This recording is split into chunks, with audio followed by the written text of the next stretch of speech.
Dalam masalah akidah, yang menjadi dasar atau pondasinya adalah Al-Quran, Sunnah, dan ijma' para sahabat. Adapun qiyas tidak berlaku dalam akidah. Perhatikan, dalam masalah akidah,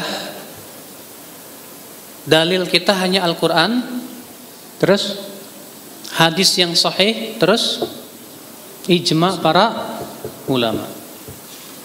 Perhatikan, ini akidah. Saya mau tanya sama antum, apa itu akidah? Akidah secara bahasa dari kata akoda, ya akidu uqdatan, artinya ikatan.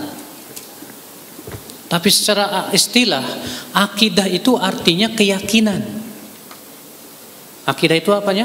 Keyakinan. Artinya keyakinan. Akidah, iya, keyakinan. Dalam masalah agama, Pak, dibagi oleh para ulama ada masalah akidah yang ini berhubungan dengan masalah-masalah ya ilmiah. Ada masalah-masalah yang disebut dengan hukum. Masalah apa? Hukum yang berhubungan dengan masalah amaliyah, yang disebut kemudian dengan istilah fikih di belakangan ini, Pak. Ya, fikih sholat, fikih zakat, fikih puasa, fikih Ramadan, fikih haji. Paham tidak? Nah, dalil dalam masalah akidah hanya 3, Al-Quran, hadis, dan ijma'. Tapi dalam masalah fikih, Al-Quran, hadis, ijma', dan qiyas. Nah, mungkin di antara antum masih banyak bingung, apa sih ijma', apa sih qiyas? Nah, kita akan bahas insyaallah sedikit demi sedikit dulu ya. Al-Quran, udah paham insyaallah Al-Quran ya, Pak? Al-Quran itu dari Al-Fatihah sampai An-Nas. Wajib diyakini bahwa Al-Quran itu dijamin oleh Allah untuk dijaga sampai akhir zaman. Siapa yang mengatakan bahwa Al-Quran tidak terjaga dan bahwasanya Al-Quran sudah dirubah-rubah, dia murtad dari agama Islam. Ya, karena keyakinan seluruh kaum muslimin bahwa Al-Quran yang kita miliki itu dijaga oleh Allah kemurniannya. Allah berfirman, "Inna nahnu nazzalna dzikra wa inna lahu lahafizun." Sesungguhnya kami yang telah menurunkan adzikr yaitu Al-Quran, dan kami yang akan menjaganya. Iya, ini sudah janji Allah Subhanahu wa taala. Ada enggak Pak kelompok yang mengatakan Al-Quran sudah tidak otentik lagi? Ada, Ustaz. Ada. Siapa mereka? Syiah masyhur. Syiahnya Syiah Itsna Asyariyah, yang disebut dengan Syiah Imamiyah Rafidhah. Iya. Mereka punya keyakinan bahwa para sahabat kafir dan para sahabat yang merubah-rubah Al-Quran. Maka mereka punya keyakinan bahwa Al-Quran yang ada pada kita itu katanya apa? Sudah tidak asli lagi. Iya. Maka dari itu banyak ulama yang mengatakan mereka bukan Islam. Bukan apa? Islam. Bukan Islam. Ikhwatul Islam. Ya. Ada lagi Pak, kelompok lain yang mengakui Al-Quran tapi menolak Al-Quran kalau tidak sesuai dengan akalnya. Siapa mereka? Mu'tazilah. Mu'tazilah, keyakinan mereka apa? Akal lebih tinggi dari apa? Wahyu. Maka Mu'tazilah merasa perlu mengatakan Al-Quran makhluk. Al-Quran apa? Makhluk. Karena makhluk tidak sempurna.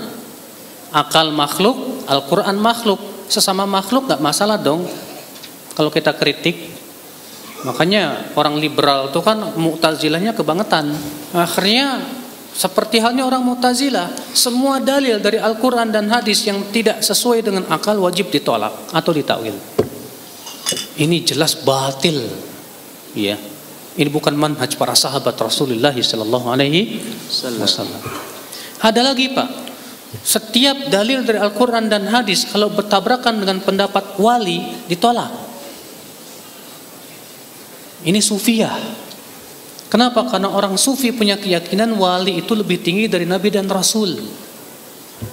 Dan wali itu maksum, gak mungkin salah.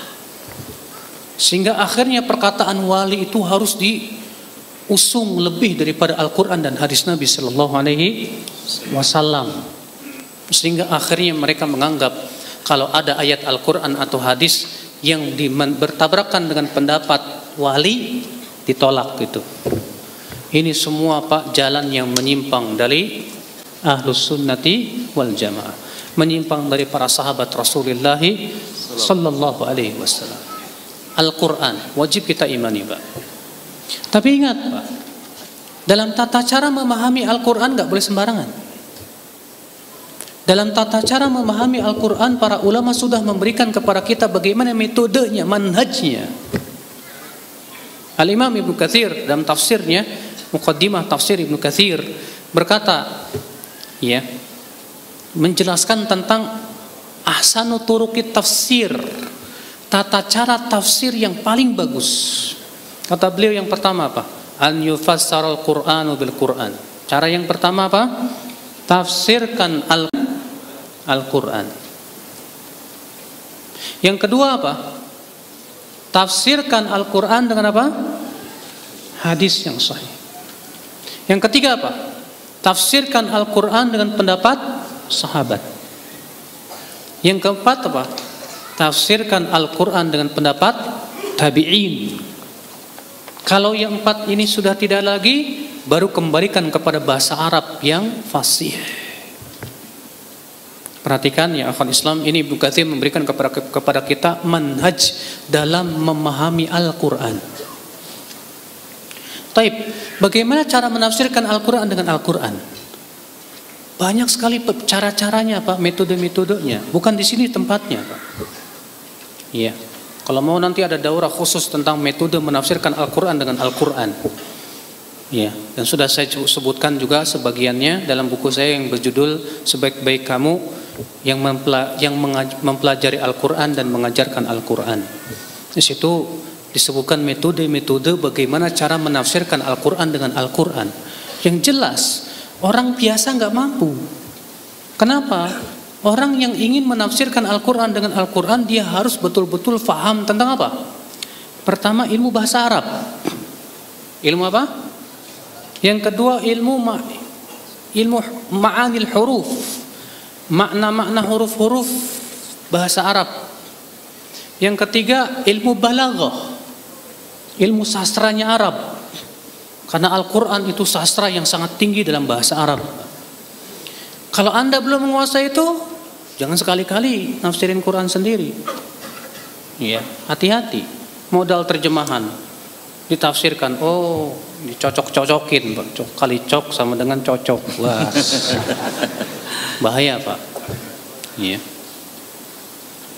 Yang kedua, tafsirkan Al-Quran dengan hadis.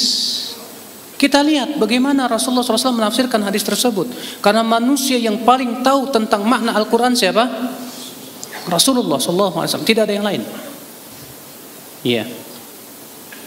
Itu pun juga harus punya kemampuan ilmu hadis untuk menilai ini hadis sahih atau dhaif. Antum belajar nggak ilmu hadis tuh?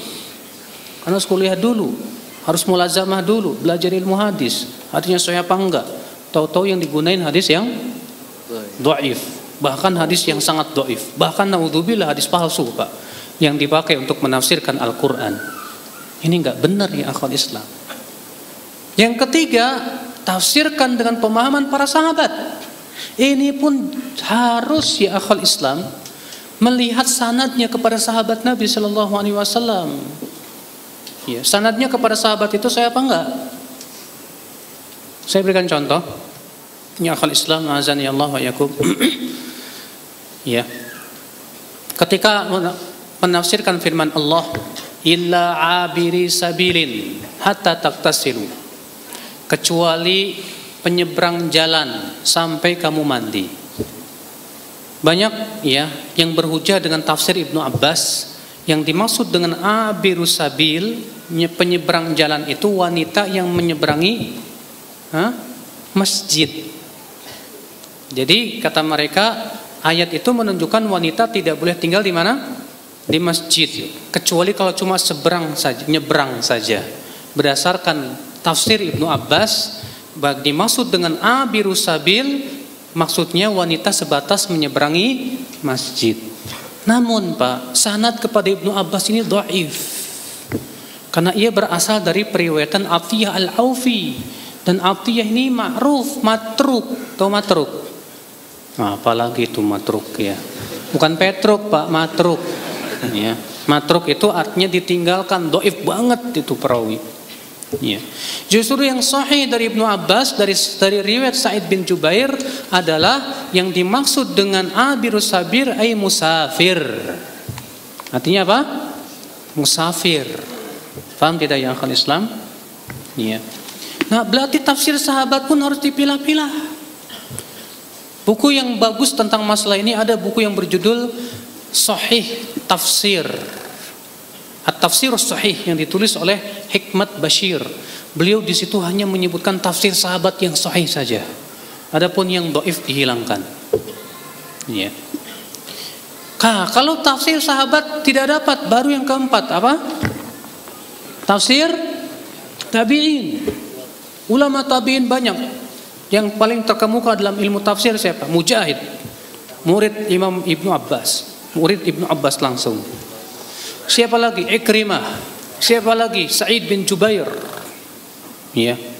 Dan lagi ulama-ulama tabi'in yang banyak, yang mereka para ahli tafsir, yang sangat dalam pemahaman mereka, karena mereka mengambil Al-Quran langsung dari para sahabat. Ikhwatul Islam azani Allah wa ya. Nah, kalau empat cara ini tidak ada, baru kata Ibnu Katsir kita lihat bahasa Arab yang fasih. Bahasa Arab apa? Yang fasih. Thaib. Nah, inilah ya akhi cara memahami Al-Quran. Yang kedua, dasar yang kedua apa? Setelah Al-Quran, Sunnah Rasulullah. Hadis yang sahih. Ingat Pak, hadis yang sahih. Baik itu hadis mutawatir ataupun hadis ahad. Hadis yang sahih. Ya, bukan hadis yang dhaif. Dalam masalah akidah hadis dhaif gak boleh diterima. Seluruh ulama sepakat dalam masalah ini. Dalam masalah akidah tidak boleh ditetapkan oleh hadis apa? Dhaif, tidak boleh. Apalagi kalau nggak ada sanadnya. Ya. Apalagi kalau tidak ada apa? Sanadnya. Makanya ya akhwal Islam, siapapun yang menetapkan masalah akidah dengan hadis dhaif wajib ditolak. Dan itu pendapat yang mungkar, bahkan keyakinan yang mungkar. Apalagi kalau ternyata keyakinan itu dibangun di atas hadis yang apa? Yang palsu. Ya. Hadis yang palsu banyak sekali berseliweran ya akhi di zaman sekarang. Contoh misalnya hadis tawassalu bijahi fa inna jahi indallahi azim. Bertawassullah dengan kedudukanku karena kedudukanku di sisi Allah agung. Ini hadis palsu ya akhwal Islam. Ya. Ada lagi hadis palsu, Pak. An-nadhar ila wajhil hasan ibadah. Melihat wajah yang cantik itu ibadah.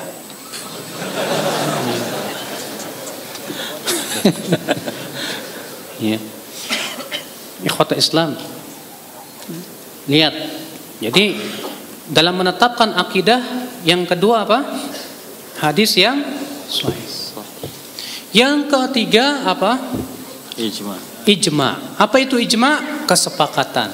Dalam masalah akidah, ijma yang hanya dipakai hanya ijma sahabat saja. Faham tidak?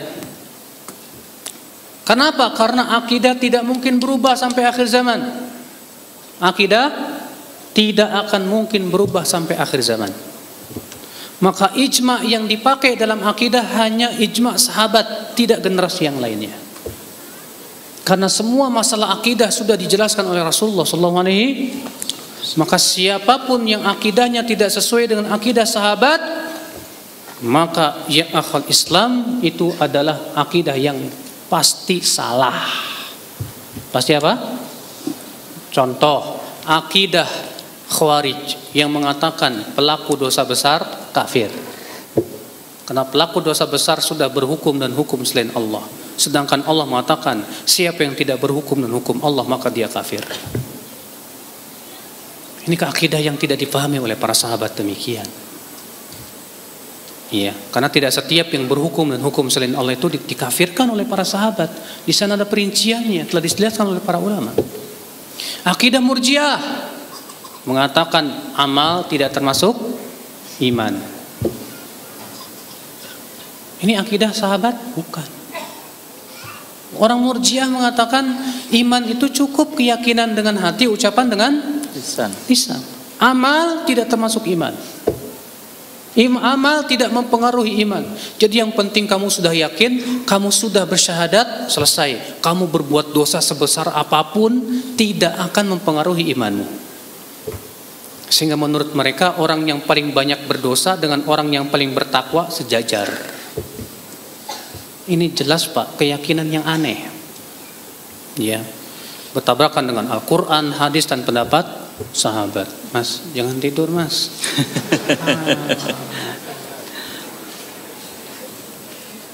Ikhwata Islam, saudara-saudaraku sekalian.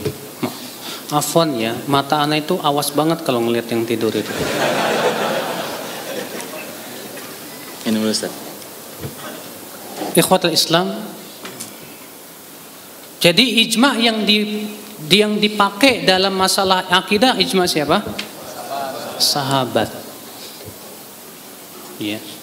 Maka dari itulah ya akhi, dalam masalah akidah, siapapun yang tidak mengikuti akidah para sahabat Rasulullah sallallahu alaihi wasallam, tolak, wajib tolak. Ya. Nah ini akal Islam, saudara-saudaraku sekalian. Apa sih Ustadz akidah para sahabat? Waduh, ini pembahasannya harus kajian rutin Mas. Iya. Untuk membahas akidah para sahabat itu harus kajian rutin, panjang masalahnya. Pembahasannya harus membahas buku. Tapi tidak apa-apa, saya mau tunjukkan aja buku-bukunya. Insya Allah mudah-mudahan antum mau merujuknya. Tapi sayangnya bahasa Arab Pak. Kitab Ushulus Sunnah Imam Ahmad bin Hanbal sudah terjemahkan.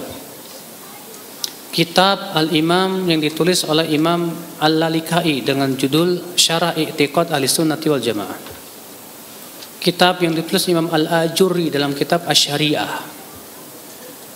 Kitab yang ditulis oleh Ibnu Battah. Ya. Demikian pula yang ditulis oleh Al-Imam Abu Dawud. Al-Imam Muzani, murid daripada Imam Syafi'i yang wafat pada tahun 265 Hijriah, juga menulis kitab yang berjudul Syarhus Sunnah. Akhi, kalau kita ingin mengetahui akidah salaf, rujuk kitab-kitab yang ditulis oleh generasi salaf yang di bawah tahun 300-an. Imam Ahmad generasi salaf masih. Ya, maksudnya di bawah tahun 300-an. Demikian pula ya, yang saya sebutkan tadi, Imam Al-Muzani, murid Imam Syafi'i langsung, dan belajar fikih dan akidah kepada Imam Syafi'i langsung. Beliau sudah menulis buku yang berjudul Syarhus Sunnah, ya, Syarhus Sunnah. Dan di situ dalam kitab Syarhus Sunnah Imam Al-Muzani itu tegas mengatakan Allah bersemayam di atas arasy. Ya. Dan beliau yang paling banyak, bahkan termasuk murid terkemukanya Imam Syafi'i. Bahkan beliaulah penerus madhab Syafi'i setelah Imam Syafi'i rahimahullah meninggal dunia. Al-Imam Al-Muzani. Ya. Ikhwata Islam azani Allah wa iyyakum. Maka dari itulah ya akhi, ini ya banyak lagi kitab-kitab yang lain yang perlu antum kaji dan telaah, dan kalau bisa kaji buku-buku tersebut dalam kajian-kajian agar kita tahu langsung bagaimana akidah para sahabat Rasulullah sallallahu alaihi wasallam dengan sanad-sanad yang sahih kepada para sahabat Rasulullah sallallahu alaihi wasallam. Dan alhamdulillah Pak, Ahlussunnah wal Jamaah itu selalu memperhatikan sanad Pak. Enggak kayak selain Ahlussunnah Pak. Ahlussunnah itu selalu memperhatikan sanad. Kalau bawa perkataan Imam Syafi'i, dilihat sanadnya sahih apa enggak. Ya. Kalau ada orang yang membawa perkataan dari Ali bin Abi Thalib atau dari Umar bin Khattab atau dari Abu Bakar, kita lihat lagi sanadnya sahih apa enggak. Kalau enggak ada sanadnya, dilihat kok enggak ada sanadnya, enggak bisa kita pastikan itu perkataan sahabat tersebut. Karena ini masalah akidah, bukan masalah ya yang sifatnya perkataan hikmah biasa. Ikhwata Islam azani Allah wa iyyakum. Seperti misalnya yang disebutkan dalam kitab Ithaf Sadatil Muttaqin. menisbatkan kepada Imam Syafi'i. Imam Syafi'i mengatakan bahwa Allah Subhanahu wa taala ada tanpa tempat. Dan itu jadikan dalil oleh mereka untuk menolak Allah tidak berada di atas arasy. Ini tidak ada sanadnya kepada Imam Syafi'i sama sekali. Bahkan kalau memastikan itu perkataan Imam Syafi'i itu termasuk dusta atas Imam Syafi'i rahimahullah. Ikhwata Islam azani Allah wa iyyakum. Iya. Ini yang kedua. Apa itu? Sun. Yang ketiga apa? Ijma. Sudah kita bahas tadi ijma yang diterima dalam masalah akidah apa? Ijma sahabat. Ingat, ijma sahabat Rasulullah sallallahu alaihi wasallam. Namun ya akhwal Islam, ini adalah kalau para sahabat bersepakat. Bagaimana kalau para sahabat berbeda pendapat? Para sahabat tidak pernah berbeda pendapat dalam masalah akidah. Ya. Para sahabat tidak pernah berbeda pendapat dalam masalah apa? Akidah. Kecuali dalam cabang yang sedikit saja. Contoh, apakah Rasulullah melihat Allah atau tidak? Ya. Menjadi perselisihan para sahabat. Sebagian mengatakan melihat, sebagian mengatakan tidak, sebagian memberikan perincian. Rasulullah melihat dengan mata kepalanya, ya, melihat dalam tidurnya mata hatinya, dan tidak melihat dengan mata kepalanya. Dan itulah pendapat yang paling kuat insyaallah. Iya. Ikhwatul Islam, namun semua sahabat sepakat bahwasanya kaum mukminin akan melihat Allah pada hari kiamat. Saudara-saudaraku sekalian, ikhwatul Islam, azani Allah wa iyyakum. Kalau para sahabat berbeda pendapat dalam masalah fikih, bagaimana Pak sikap kita? Atau berbeda pendapat dalam memahami suatu hadis, bagaimana Pak pendapat kita? Sikap kita bagaimana? Sikap kita yang pertama, kata Imam Syafi'i apa? Fa in ikhtalafu, kalau para sahabat berbeda pendapat, maka kita ambil pendapat yang mendekati dalil. Yang mendekati apa?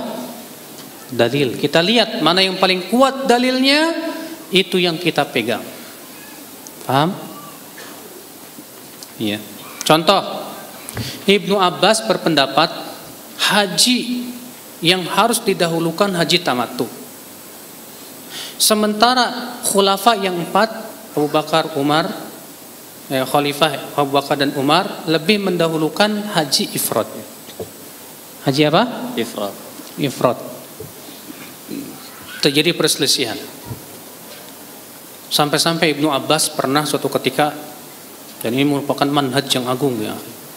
Suatu ketika Ibnu Abbas di majelisnya menetapkan bahwa Rasulullah SAW dahulu ingin merubah hajinya menjadi haji tamattu. Karena waktu itu, waktu Rasulullah haji wada, Rasulullah hajinya haji apa? Siapa yang tahu? Hah? Haji Qiran. Karena haji ada 3. Haji tamattu, haji Qiran, sama haji ifrad. Iya. Apa itu haji Qiran Ustaz? Apa itu buat pembahasannya masalah fikih, Pak? Bukan di sini saya menjelaskannya. Rasulullah SAW haji Qiran. Kenapa?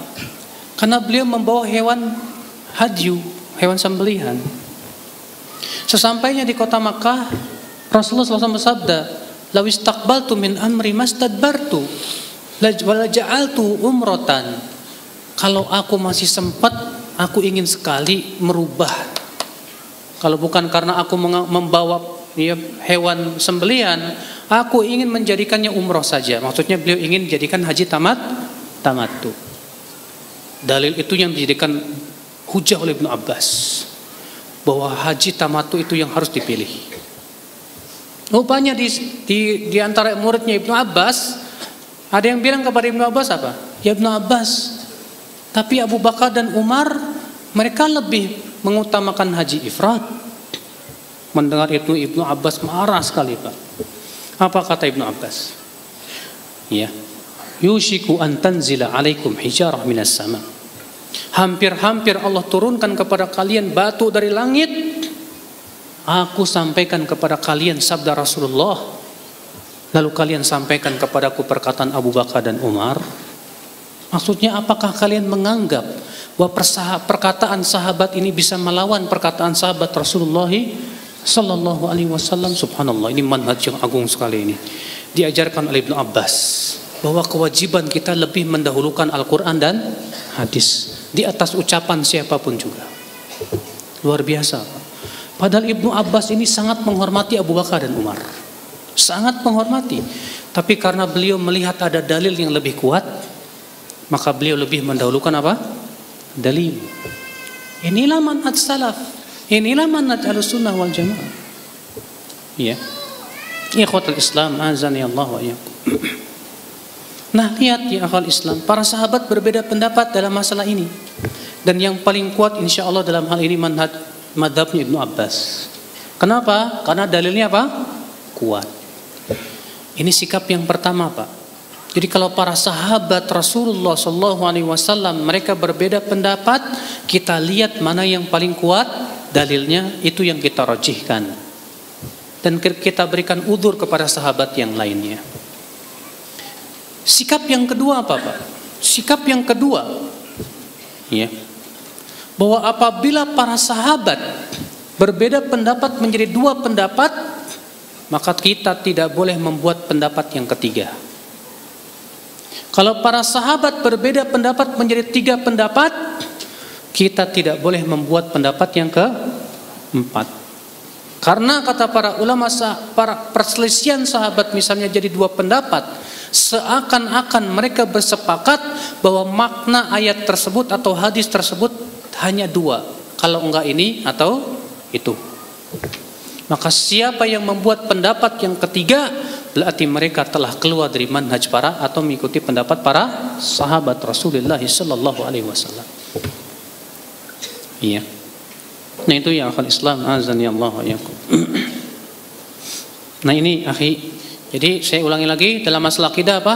Al-Quran, terus hadis, terus ijma. Sekarang saya mau tanya, qiyas berlakukah dalam masalah akidah? Apa itu qiyas? Qiyas itu analogi. Kalau orang Indonesia nyebutnya apa? Analogi.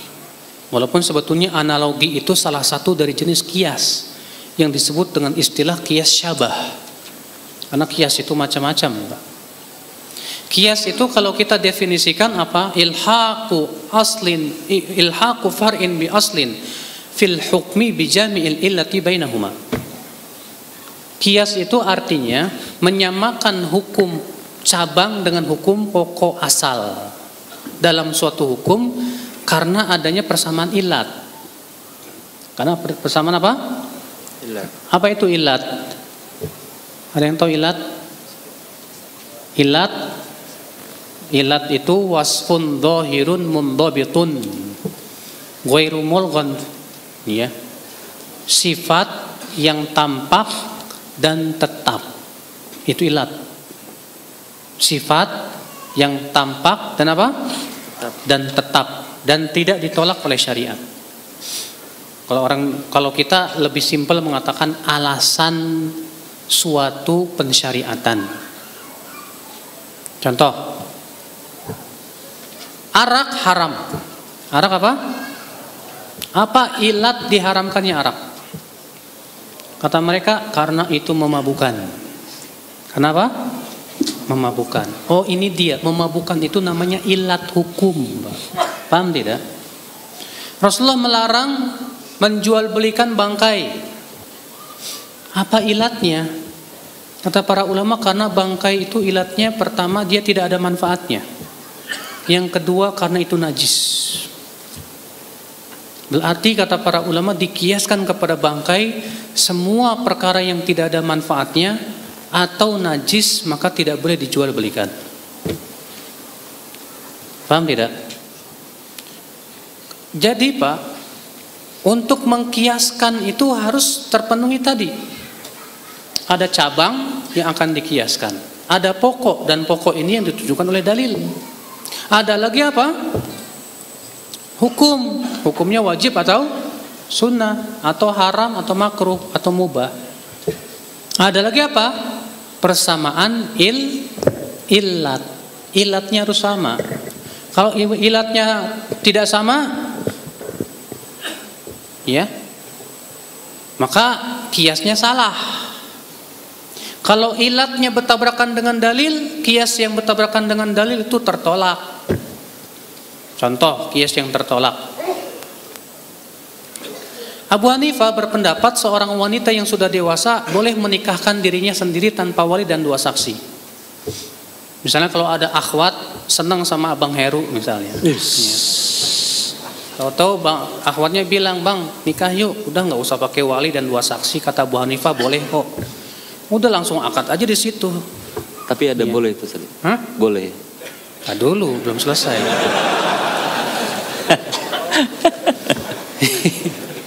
Menurut Abu Hanifah sah. Menurut Abu Hanifah apa? Kenapa? Hujah Abu Hanifah kias. Dikiaskan dengan apa? Dengan akad jual beli. Kalau antum jual beli dengan seorang wanita tanpa wali, tanpa saksi, sah. Maka demikian pula akad nikah. Sementara jumhur ulama berpendapat haram wanita menikah tanpa izin wali dan tanpa 2 saksi. Hujahnya hadis la nikaha illa biwaliyin wa syahidai adlin. Tidak sah nikah kecuali dengan wali dan 2 saksi. Demikian pula Rasulullah bersabda, ayyuma mra'atin nakahat bi ghairi idzni waliha fanikahuha batilun. Wanita mana saja yang menikah dengan tanpa izin walinya, maka nikahnya batil. Mana yang paling kuat dalam masalah ini? Jumhur. Abu Hanifah kiasnya bertabrakan dengan dalil. Setiap kias yang bertabrakan dengan dalil tertolak. Kenapa, Pak? Karena kias itu boleh dilakukan kalau tidak ada nas. Kalau masih ada nas, kias tertolak. Kias apa? Ya, tertolak. Paham gak, Mas? Ditutup. Jadi kalau menguap ditutup supaya setan gak masuk. Sebentar, diberitahukan kepada para ibu yang membawa putra putrinya, dimohon untuk mengkondisikan putra putrinya tersebut supaya menjaga ketertiban.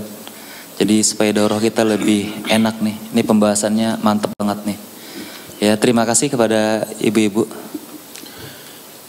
Saudaraku, jadi saya katakan kias itu tidak berlaku di mana? Dalam masalah apa? Akidah. Kenapa? Karena masalah akidah tidak diketahui padanya ilatnya. Sedangkan syarat kias itu harus diketahui ilatnya. Kesalahan besar dalam masalah akidah menggunakan kias dalam akidah, terutama yang berhubungan dengan sifat Allah. Ada orang berkata begini, Pak, kalau Allah berada di atas aras, berarti aras lebih gede dong dari Allah. Kalau Allah berada di langit, berarti langit lebih gede dong dari Allah. Percuma kita ucapkan Allahu Akbar. Kenapa dia berucap seperti itu? Karena dia kiaskan dengan makhluk. Kalau antum bersemayam di atas kasur, kasurnya lebih gede dari antum. Kalau antum berada di rumah, rumahnya lebih gede dari antum. Dia kiaskan Allah dengan makhluk. Padahal Allah tidak bisa dikiaskan dengan makhluk. Ketika kita katakan Allah bersemayam di atas aras, tidak mengharuskan Allah nempel di aras. Dan Allah butuh aras, tidak. Demikian pula perkataan mereka, kalau Allah berada di atas aras, berarti Allah butuh tempat. Saya katakan ucapan ini akibat mereka mengkiaskan dengan makhluk. Yang namanya antum kalau berada di suatu tempat, berarti ya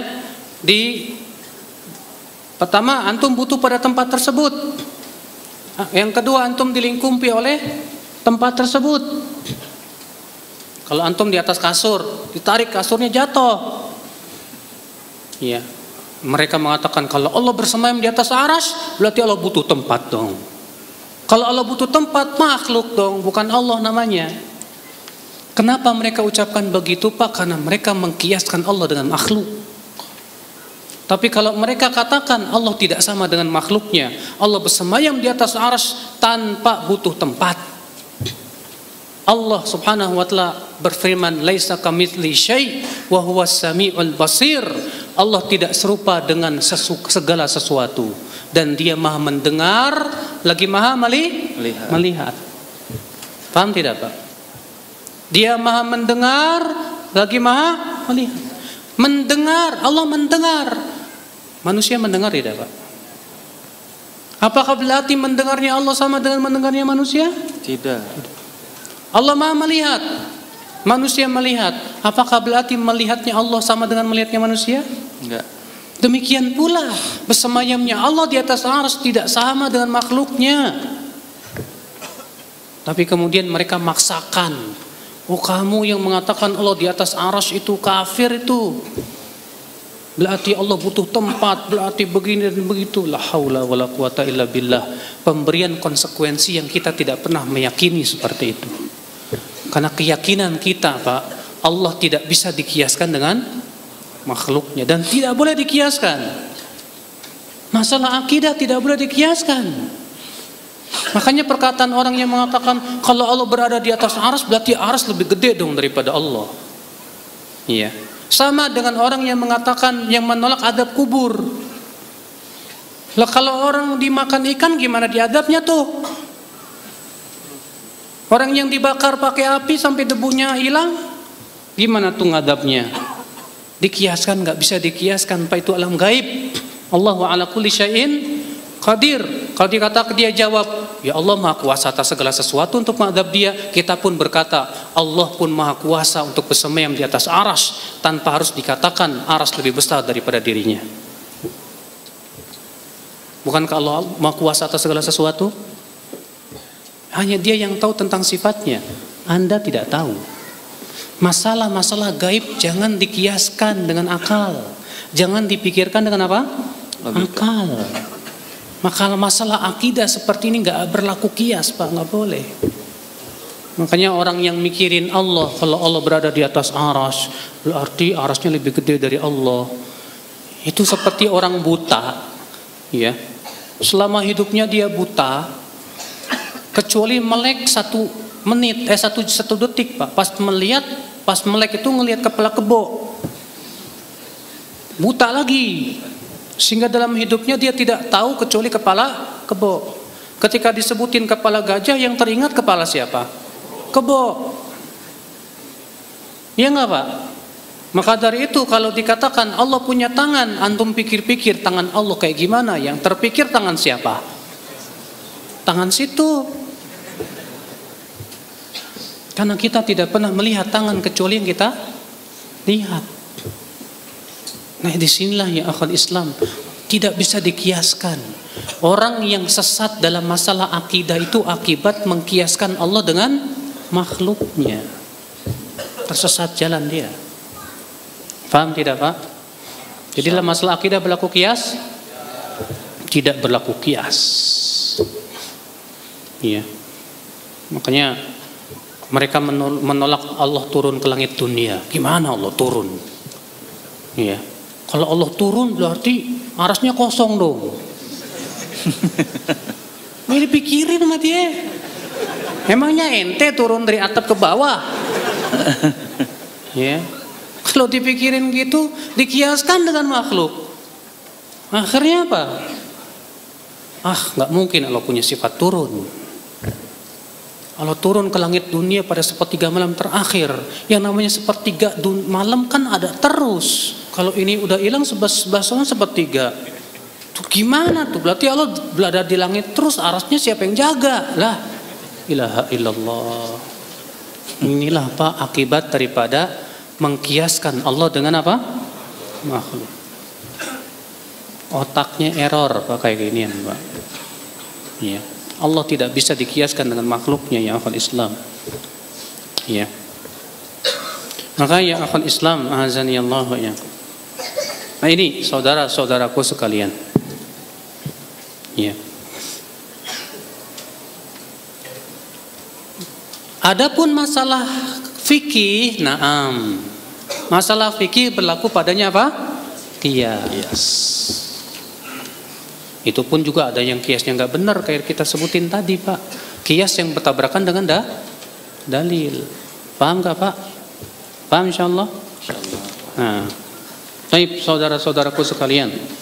Jadi ingat ya bahwa manhaj salaf berkeyakinan bahwa dalam masalah akidah hujah kita Al-Quran, hadis yang sahih dan ijma para sahabat.